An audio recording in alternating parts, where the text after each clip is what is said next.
Ladies and gentlemen, welcome to another video. In this video, we're going to be talking about how to fix YouTube account suspended. This is going to be an educational one, so sit back, relax, and let's get straight into it.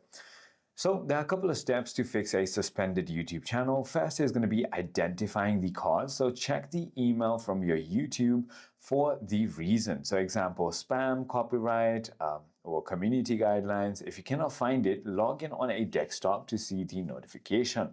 There's also preparing your defense. So gather evidence if the suspension was an error. So proof of content ownership, video timestamps, and so on. Then you can simply use the link in the suspension email or fill out the YouTube account recovery form in order to go ahead and get it back. Keep it concise and professional. State your channel name, explain why the suspension was a mistake, and reference your evidence. Then YouTube will review the case, usually within a few days, but it may take longer. Do not submit multiple appeals as this can delay the process. If you don't know how to contact YouTube, then all you need to do is just contact Team YouTube on X, which was formerly Twitter. I hope this video clarifies everything for you. If you have further more queries, feel free to comment down below and I'll see you on the next one.